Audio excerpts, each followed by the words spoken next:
Parker Schnabel is now one of the biggest and most powerful landowners in the Klondike. We've spent the last 5 years looking for a massive project, and we just got one. I should be stoked. Parker Schnabel, a well-known miner during Gold Rush, was famous for his drive to find fortune and his knack for finding treasure. While digging for gold, he sometimes uncovers unexpected things like ancient relics. But recently, he made a terrifying find. What did Parker discover that shocked everyone and sent chills down their spines? Let us explore Parker's dark revelation. The historic find. Parker Schnabel's discoveries are not just limited to gold. While pursuing wealth, he has unearthed other fascinating treasures. In an interview, he hinted at the peculiar relics miners often stumble upon, revealing, "There's a lot buried here." Among his most notable finds were a pair of remarkably well-preserved woolly mammoth tusks, buried deep in the permafrost. Made of valuable ivory, these fossils were in near-perfect condition despite the species going extinct thousands of years ago. Alaska occasionally yields mammoth tusks, which feed a niche industry due to their high value. Ivory collectors can pay over $1 million for a pristine specimen. While Parker Schnabel and his Gold Rush team may not have found anything as valuable as gold, mammoth tusks remain among the most expensive finds in the industry. Is that an ancient tree? It's a freaking tusk, dude. Mammoth tusk. That thing's amazing! However, Schnabel isn't keen on selling them due to the numerous permits required, preferring to appreciate their historical significance. With millions already made from gold mining, Parker finds satisfaction in simply owning these ancient relics. He proudly showcases them in his collection, where mammoth tusks and massive teeth are centerpieces. These treasures serve as the crown jewels of his career, highlighting his knack for unearthing unusual finds while others toil in the mud. It's not just Parker Schnabel who has uncovered such remarkable relics. Fellow Gold Rush star Tony Beets has also made significant discoveries. The appeal of striking it big extends beyond gold. Tony Beets stumbled upon a tusk with unique historical significance in his new mining site at Paradise Hills. He noticed the tusk protruding from the ground and, with the help of his son Mike and some basic tools, dug it up. Initially mistaken for a jawbone, paleontologists later confirmed it was a woolly mammoth tusk, likely connected to other remains found nearby. Experts believe it's linked to the Klondike Gold Rush from more than a century ago. Rumors circulated that Tony Beets had previously discovered the bones of horses and zebras, but this woolly mammoth tusk solidified its importance. Gold Rush asserts that the baby mammoth remains are over 30,000 years old, preserved in the frozen ground during the Ice Age. Throughout history, miners have found more than just gold. They have uncovered peculiar oddities that leave them bewildered. Since Australia's first major gold rush in 1851, nearly 2,500 tons of gold have been discovered in Victoria's Golden Triangle. Meanwhile, Parker Schnabel was amazed when he encountered a replica of the Welcome Stranger, the largest gold nugget ever found. This moment occurred in Season 4, Episode 2 of Gold Rush, Parker's Trail. Seeking new adventures, Parker Schnabel and his partner Fred Lewis met with Tyler Mahoney, a fourth-generation Australian gold prospector. She discovered 4,000 pounds, golden boulder across the back seat of her truck. Legend has it that the original Welcome Stranger was so massive that it had to be broken into 3 pieces just to fit on a bank scale. Its estimated value today would be around $4.7 million. Unfortunately, the original nugget was melted into gold bars long ago, but 2 replicas remain. One is on display in Melbourne's Old Treasury building, while the other belongs to the Deason family. The Victorian gold rush of the 1850s attracted hopeful miners from around the world to Victoria, Australia, in search of fortune. In 1869, 2 Cornish miners, John Deason and Richard Oates, struck gold near Moleagle. The colossal nugget, wrapped in quartz, was weighed at the London Chartered Bank in Dunolly, about 12 miles away. Unable to handle its weight, the nugget was broken up immediately, leaving only a drawing as evidence of its discovery. In more recent times, modern-day prospectors like Parker Schnabel have learned firsthand how challenging the mining business can be. In Season 10, his team unearthed the Electrified Nugget, a dendritic crystal formation weighing 41.8 ounces. This unique nugget resembled lightning bolts, boosting Schnabel's reputation. The episode $1 Million Payday showcased the nugget, whose pattern increased its value beyond its weight in gold. Season 7 marked a significant turning point for Schnabel. Despite equipment failures and unstable yields, Parker persevered using innovative technology and business acumen. Episodes like Eureka Payday and King of the Klondike highlighted his unwavering determination. By mid-season, his efforts paid off, allowing him to expand his operations and invest in advanced equipment. However, Parker Schnabel hasn't always been successful. Despite earning millions, he has faced significant losses. In Alaska, he and his team invested heavily in one mining site, only to scrape up 108 ounces from old waste. Their hope rested on the Wolf Cut, a virgin patch believed to hold over 2,000 ounces of gold. After spending 2 months reaching the pay layer, a devastating flood dashed their dreams. After finding mammoth tusks and the Welcome Stranger replica, Parker's next mining challenge would test him like never before. After patching a hole in the wall of the Wolf Cut, Parker Schnabel and his crew are racing at breakneck speed to mine out the cut. The biggest profits the show has ever seen. Gold mining is a gamble between the promise of wealth and the reality of equipment failure, catastrophic floods, and shattered dreams. For every successful Parker Schnabel or John Deason, countless others leave empty-handed, their dreams and finances destroyed. After struggling with the Wolf Cut, Parker Schnabel chose to regroup his team and strategize after the setback. Eventually, the team managed to push back the water, securing the treasure. The operation leader, Mark Force, descended to assess the potential. Parker was eager to justify the gamble, sifting through the soil until he found finer gravel, a promising sign. Just as everything seemed to be falling into place, an unexpected turn of events shook the team. A hole opened in the wall, unleashing a torrent of mud and water. Despite their best efforts to contain it, the relentless floodwaters returned, putting their efforts at risk once again. While digging at the bottom of the cut, an excavator struck the pit wall, exposing a flooded mine shaft that unleashed millions of gallons of water back into the pit, drowning the pay dirt. The crew had prepared well, but wasn't prepared enough. Their solitary 8-inch pump couldn't handle the deluge. They brought in a second pump, but it didn't make much difference as water poured in from every side. Defeated by the relentless flood, they had no choice but to pull the pump from the wash plant. Parker Schnabel should have made the call, but he was absent, unresponsive to calls, leaving the team in a difficult position. Tyler made the tough decision to shut down the wash plant and remove its pump, doubling their water pumping power. With 3 pumps working non-stop, the crew retreated to let them work their magic. In 24 hours, they drained away 10 million gallons of water. When Parker finally resurfaced, he was thrilled to see the progress at the Wolf Cut. Instead, he was greeted with stories of the flood that had devastated the site. The water problems didn't end there. Parker faced another watery disaster when the Wolf Cut, his prized mining ground, was overrun once again. He couldn't have known how deep the problem ran, nor how hard Mother Nature would fight back. On his Alaskan claim, Parker sought a promising pay streak in the 4-acre Wolf Cut, hoping it would yield at least $1 million this season. The pay dirt was buried 30 feet deep, and the team needed to remove 1,000 yards of overburden to reach it. But things were far from ideal. Only 4 feet more to dig, and they'd be below water. Another 30 feet down, and they'd hit bedrock. The whole operation teetered on the edge, complicated by its proximity to an old pond. Water was the first thing that would go wrong if anything went wrong. Frozen mud was their saving grace, keeping the water out. John Baudra, a recruit, was tasked with handling the mud and keeping the water at bay. But the cut seemed alarmingly wet, prompting a frantic call to their boss. If things fell apart, they could lose the whole season.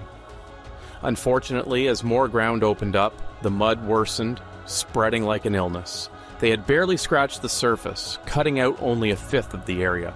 The Wolf Cut, hemmed in by the pond, relied on a flimsy berm barely holding back the water pressure. Digging deeper revealed a layer of frozen ice that initially kept the water out, but when the permafrost broke, pond water seeped through the wall and flooded the cut. Panic set in as the water level rose, threatening to drown their hopes of striking gold. They had to act fast. Parker decided to dig a sump pond as deep as possible in the cut and install an 8-inch pump to drain it. He wasn't about to lose another water battle. After setting up the pump, they waited until the next day, confident their plan would hold. But the next morning brought a nasty surprise. The pump was missing, and instead of a dry cut, they found a lake. The pump had been overwhelmed and was now 4 feet underwater. They were on the verge of losing $500,000.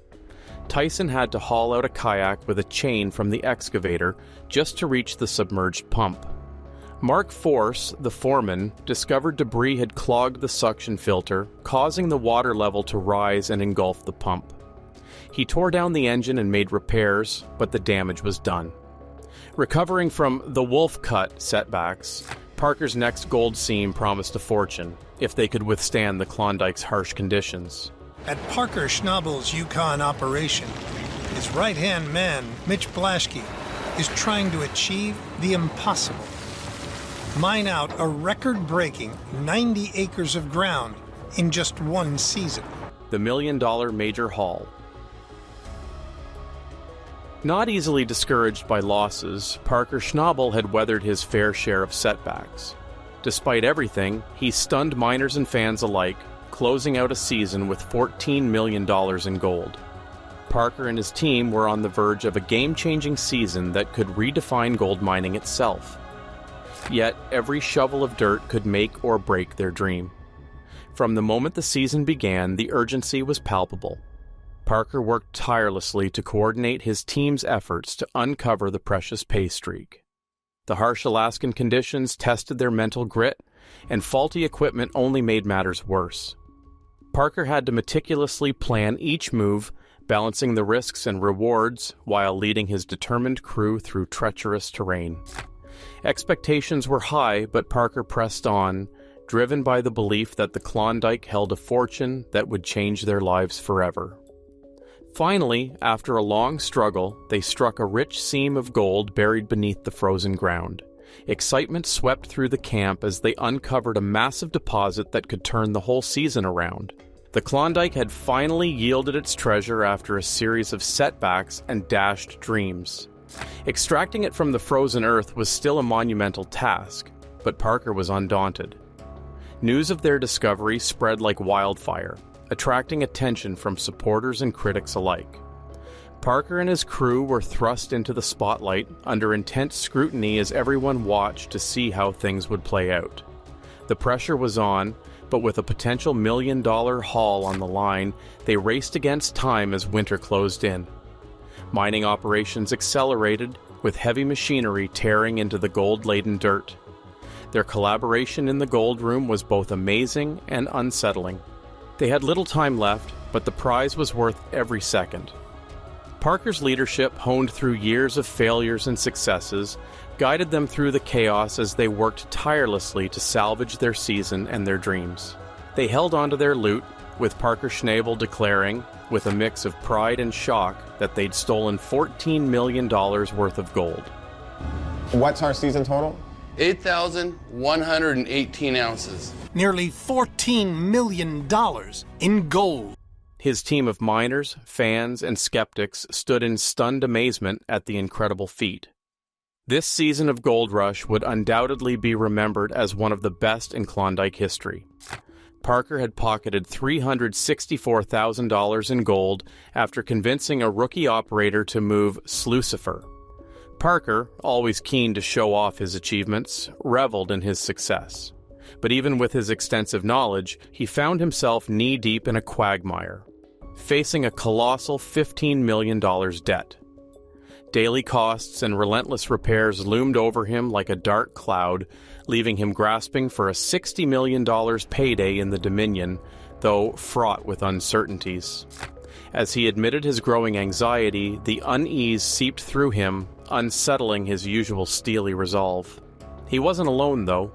His team pledged to stick by his side, ready to tackle the challenges ahead.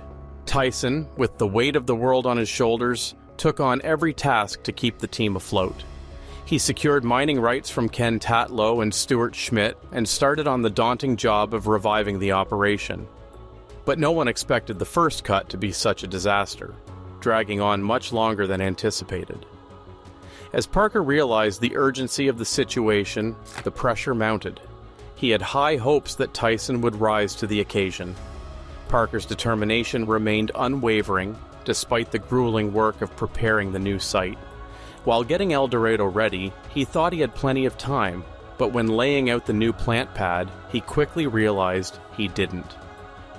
Parker grappled with problems at El Dorado, leaving everyone to wonder if his relentless determination would see him through the tough times, or if the elusive gold stores would finally slip away. Parker and Tyson were both deeply entangled in the El Dorado operation, where moving the wash plant was a colossal task that marked a pivotal moment in Tyson's career. The team had everything they needed except time. The job had to be finished by Sunday, and only if completed successfully would the operation remain viable. A tangled web of financial problems, practical challenges, and the relentless pursuit of the Dominion jackpot created a perfect storm that needed careful navigation. The precarious financial situation added another layer of complexity as they juggled unpaid bills and the costs of running the business. Parker Schnabel knew he needed every ounce of determination to overcome these challenges. Each day brought a new hurdle, but he remained focused on the promise of striking gold. The team continued to push through relentless hours, working in harsh conditions to bring the plan together. Tyson, Mark, and the rest of the crew stuck by Parker's side as they fought for their dreams in the rugged terrain. With millions on the line, Parker's big gamble in the Dominion would either make or break his dreams. That is Gold Run, which was a super rich creek, and where it dumped into Dominion, I'm guessing was, in this area right here. And we need to get some money coming in because we're going to be broke very soon. The ultimate gamble for millions. Parker Schnabel recognized that this mining season was crucial for securing his future in the gold mining business. He and his team understood that the rewards were high, but so were the risks. Every ounce of gold extracted from the frozen ground and muddy waters could finance their next venture, and so the crew mined tirelessly. Throughout the season, they experienced moments of triumph and despair, yet their unwavering resolve saw them standing together, determined to defy the odds. After countless hours spent digging, strategizing, and struggling, Parker and his team finally struck a rich seam of gold, confirming that their bold gamble had paid off. As the season neared its end, Parker stood beside his crew, marveling at their amazing $14 million haul. A triumph that would be remembered for years. However, witnessing this chaotic endeavor unfold, it was impossible not to wonder if Parker's ambitious gamble would ultimately pay off, or if the mounting financial pressures and logistical challenges would sink his dreams. In the unforgiving world of Dominion, where gold reigns supreme and fortunes shift like sand dunes, Parker found himself in a precarious situation. His dreams of unattainable gold were hanging by a thread as financial difficulties gnawed at the foundation of his business. The relentless heat blanketed the region, raising the question of how anyone could endure this harsh climate. Dominion means sovereign, yet those searching for gold often played by their own rules. Parker and his team's determination was commendable, but recent heat waves tested their tolerance. Casual conversations hinted at the struggle of working from dawn till dusk under the scorching sun. The team prepared to move Slucifer, but that wasn't official yet.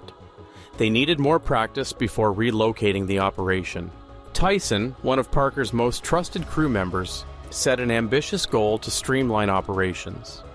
He wanted the wash plant up and running before sunrise, and tensions were high as he planned the move. Tyson faced the nerve-wracking job of relocating Slucifer, a 90,000-pounds wash plant on an unstable platform. He had to improvise with makeshift equipment to support the machine's weight, all while ensuring nothing fell apart. The rushed and chaotic nature of the operation left Tyson under immense pressure. Alec and Liam, who had helped with the previous move, were called upon to assist Tyson again, while Evan Kurtz, an operator inexperienced in moving wash plants, struggled to manage the massive machine. The move was further complicated by the need to transport parts to Slucifer and lower them onto the new pad using a 750 excavator. Tyson and Evan tackled the job together, moving Slucifer's pieces to their new location. This was more than a logistical challenge. It was a symbolic risk in the treacherous world of gold mining. Breaking down Slucifer piece by piece was both risky and thrilling. Onlookers couldn't help but wonder if this bold move would uncover the jackpot Parker and his team were chasing, or if it would be the misstep that would ruin them. Tyson knew he would need the 750 excavator to help haul the heavy machine up the hill to its new pad. The team faced a nail-biting challenge navigating the steep terrain, but slowly Slucifer rose to the new pad. Tyson's strategic mastery shone through as he used every tool at his disposal to inch the behemoth forward. The team groaned under the strain, but Tyson's ingenuity held them together. This crucial phase was a litmus test for a successful season in the Dominion. If they pulled it off, Parker could inch closer to his lofty seasonal target. The team's ability to navigate this critical configuration determined the success or failure of the entire operation. Once the wash plant stood firmly on its new pad, the crew felt a sense of readiness and accomplishment. Constructing the conveyor and hopper feeder was an achievement in itself, a clear sign that gold processing was imminent. With the high-stakes move complete, the promise of $364,000 worth of gold loomed in the distance. The problems were solved, at least for now. Everyone eagerly awaited the next chapter in Parker's story. Did Parker Schnabel really strike it rich, or is the Klondike Gold Rush just a well-edited fantasy? Let us know your thoughts, and remember to like and subscribe for more.